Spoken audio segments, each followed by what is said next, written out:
In this episode, we turn to organizational assets, which is one of the clearest ways to understand what a business is actually trying to protect when it talks about risk. For a brand new learner, this topic matters because risk can feel abstract until you connect it to something the organization values, depends on, or cannot easily replace. In Certified in Risk and Information Systems Control, CRISC, assets are not just objects sitting in an office or entries in a spreadsheet. They are the things that help the organization operate, serve customers, make decisions, meet obligations, and pursue its goals. Once you start looking at the business through its assets, a lot of the certification begins to feel more practical. You can see why some systems deserve more attention than others, why some data needs tighter handling, and why a weakness becomes serious only when it touches something the organization truly depends on. That shift matters because mature risk management starts by understanding value before it starts arguing about controls. Before we continue, a quick note. This audio course is a companion to our course companion books. The first book is about the exam and provides detailed information on how to pass it best. The second book is a Kindle-only ebook that contains 1,000 flashcards that can be used on your mobile device or Kindle.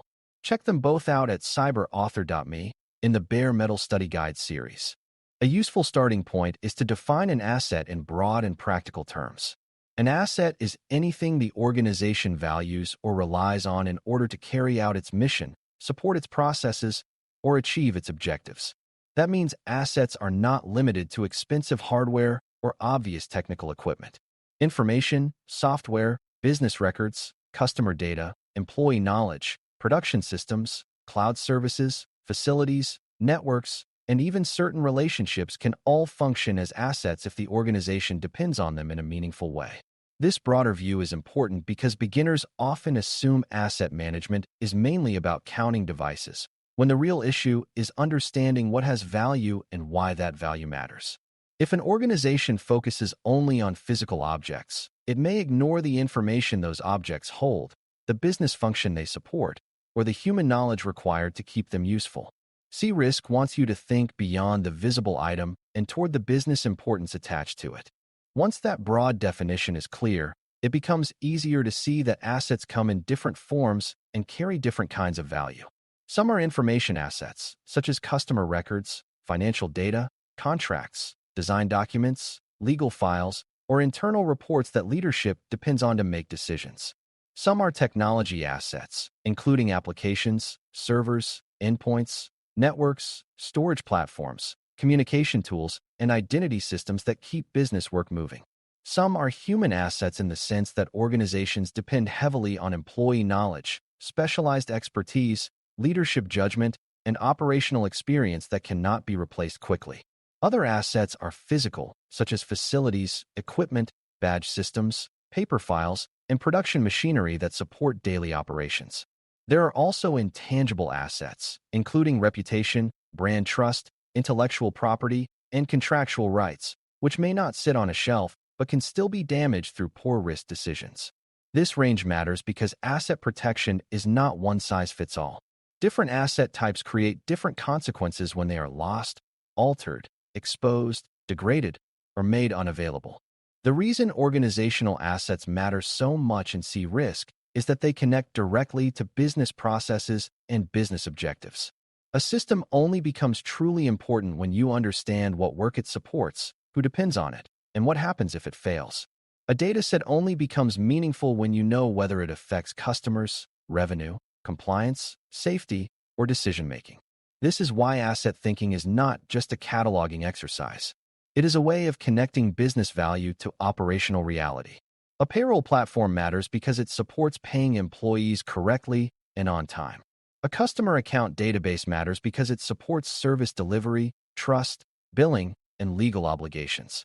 A specialized engineer's knowledge matters because it may be essential to maintaining a critical environment or solving rare but serious problems. When assets are viewed in connection with the work they support, leaders can make better decisions about priorities, controls, and investments. Without that connection, asset discussions become shallow because the organization is talking about things instead of talking about what those things allow the business to do. Ownership is one of the most important ideas tied to organizational assets because assets do not protect themselves, and they do not manage their own risk. Someone must be accountable for understanding what the asset is, why it matters, how it should be used, and what level of protection or oversight it requires. That ownership may take different forms depending on the organization. A business leader may own the purpose and value of a customer system, while technology teams may operate the environment and security teams may advise on control expectations. The key point is that responsibility must be visible enough that decisions do not disappear into shared assumptions. If nobody clearly owns an asset, then classification may be weak, access may drift, maintenance may be delayed, and reporting about problems may become inconsistent. Ownership also helps when change occurs, because someone has to judge whether a new use, a vendor dependency, or a system update affects the asset's risk profile. CRISC emphasizes this because good governance always depends on clear accountability, especially when something valuable is exposed to uncertainty. Not all assets are equally important, and that is a lesson every learner needs to understand early. Some assets are absolutely central to the business and deserve a high level of attention because their loss or disruption would create immediate and serious consequences. Others are useful and still need reasonable protection, but their failure would not damage the organization in the same way. This difference is what makes prioritization possible. If a company tried to treat every asset as equally critical, it would waste resources, overwhelm teams, and still struggle to protect what matters most. Criticality is usually judged by looking at business impact. Would failure stop operations, delay customer service, damage trust, create legal exposure, distort financial reporting, or interrupt a mission-critical process? Those kinds of questions help leadership separate what is merely helpful from what is truly essential. CRISC wants you to think in these terms because risk decisions only make sense when they are tied to business consequence. An asset becomes a priority not because it is interesting, but because the organization cannot afford to lose what it enables.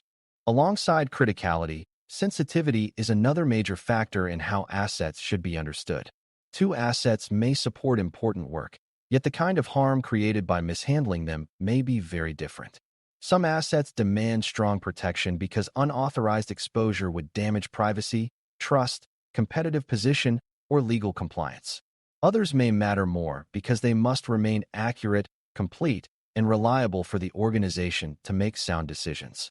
Some assets are most important because they must remain available at the right time or the business cannot function normally. This is where learners start to see that asset value is not only about cost or convenience.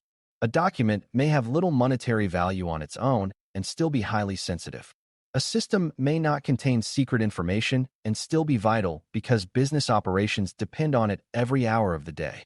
A mature organization understands what kind of value each asset carries and what kind of harm matters most if that value is damaged. That understanding helps shape handling rules, control choices, reporting expectations, and recovery priorities in a much more intelligent way. Assets also have a life cycle, and ignoring that life cycle can create serious problems even when the organization thinks its controls are strong. An asset does not appear, remain unchanged forever, and then quietly disappear without consequences. It is created or acquired, put into use, modified over time, possibly shared with other teams or partners, and eventually retired, replaced, archived, or disposed of. Risk exists at every stage of that life cycle. New assets may be introduced without proper oversight. Existing assets may be repurposed in ways that were never part of the original design. Old assets may linger with outdated controls, stale access permissions, or unsupported technology. Retired assets may still contain sensitive information if disposal is handled poorly. This life cycle view is especially important because organizations often focus on the active use phase and forget that exposure can begin much earlier or remain much longer than expected. CRISC teaches learners to think about how assets change over time, because sound governance requires more than protecting something at one moment. It requires maintaining awareness as the asset's role, condition, and environment evolve. Dependencies make organizational assets even more important to understand, because one asset often relies on several others in order to remain useful.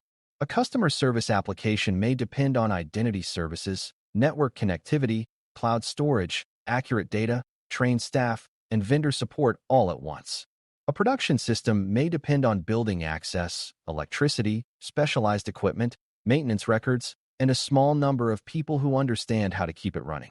These dependencies matter because the business may think it is protecting a critical asset while missing the smaller supporting pieces that actually keep that asset functioning. Risk often hides in those supporting layers. If a minor-looking dependency fails, the major asset may fail with it. Concentration of dependency can also create hidden weakness. When too many important assets rely on one provider, one facility, one administrator group, or one shared service, the organization may be more fragile than it realizes. CRISC wants learners to spot these relationships because resilience depends not only on protecting the obvious asset, but also on understanding the web of support around it. Visibility is another major theme in asset thinking, because an asset the organization does not know about is very difficult to govern well. That may sound obvious, but many businesses discover over time that they have more applications, datasets, devices, repositories, shared drives, locally managed tools, cloud services, and contractor-owned systems than leadership ever realized. Some of those assets may have appeared gradually through convenience, local initiative, or business pressure rather than through formal planning. The result is that important information may be stored in places with weak oversight. Sensitive work may rely on tools outside the expected control environment, and risk reporting may give leadership a false sense of completeness. Asset visibility therefore matters for far more than neat records. It affects whether the organization can classify, monitor, maintain, and secure the things it truly depends on. A strong asset inventory is not valuable merely because it is complete on paper. It is valuable because it helps the organization reduce unknowns and make better decisions about where exposure exists, where ownership is weak, and where control expectations may not match reality. Different assets also attract different kinds of threats and vulnerabilities, which means organizations need to avoid using a single protection mindset for everything. A physical facility may be vulnerable to unauthorized entry, environmental failure, or equipment damage. A knowledge asset may be vulnerable to employee turnover, poor documentation, or over-reliance on one specialist. A data repository may be vulnerable to improper access, poor retention handling, or inaccurate updates that damage trust in reporting. An application may be exposed to design weakness, weak configuration, unsupported components, or operational errors during change. This matters because asset protection is most effective when it is based on the nature of the asset and the business consequences attached to it. A control that works well for one type of asset may do little for another. CRISC encourages a more thoughtful approach where the organization first understands the asset, then the possible harm, then the supporting dependencies, and only after that decides what kind of treatment or oversight makes sense. That sequence helps avoid wasted effort and overly generic control strategies. A few common misconceptions can make this topic harder than it needs to be. One misconception is that assets are mainly hardware, which causes organizations to underappreciate data, knowledge, reputation, and business capability. Another is that asset value should be judged mainly by purchase price, when in reality business impact is often the far more important measure. A third misconception is that once an asset has been identified, its status is fixed forever. In practice, assets change in criticality, sensitivity, and dependency as the business changes. A system that was once peripheral may become central after a merger, a new product line, or a shift in customer behavior. A tool that seemed low risk may become a major issue if it starts storing regulated information or supporting a critical workflow. CRISC wants you to avoid these static assumptions. Organizational assets should be understood as living parts of the business environment, and their importance should be reviewed in light of process changes, leadership decisions, external obligations, and actual business use rather than past labels alone. A practical example helps tie this together. Imagine a regional healthcare provider trying to understand its organizational assets. It clearly has facilities, medical devices, networks, and applications, but that is only part of the picture. It also depends on patient records, clinician expertise, appointment systems, insurance relationships, billing data, scheduling workflows, and public trust that sensitive information will be handled properly. Some of these assets are highly sensitive, some are highly available driven, and some matter because accuracy is essential to safe care and sound reimbursement. If leadership focused only on the visible technology, it might overlook the specialized staff knowledge required to keep key systems usable or the vendor dependency behind a critical scheduling platform. Once the organization maps those assets properly, its risk decisions become more realistic. It can see which assets are essential to patient care, which dependencies are concentrated, where ownership must be clearer, and where control investment will do the most to reduce serious business harm rather than simply creating more activity. By the time you finish thinking through organizational assets, the central lesson should feel very practical. Assets are the things the organization values and depends on, and understanding them is one of the first steps toward understanding real business risk. They come in many forms, they carry different kinds of value, they change over time, and they often depend on other assets in ways that are not obvious at first glance.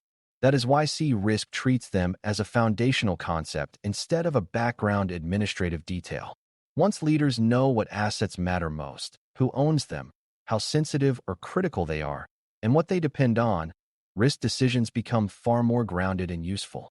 Controlled choices improve, reporting becomes more meaningful, and the organization is much less likely to be surprised by a failure in something it never fully recognized as valuable. In the end, organizational assets give risk management its target because you cannot responsibly protect the business until you understand what the business is truly built on. Thanks for listening. For more audio courses, daily newsletters, and more, please visit baremetalcyber.com.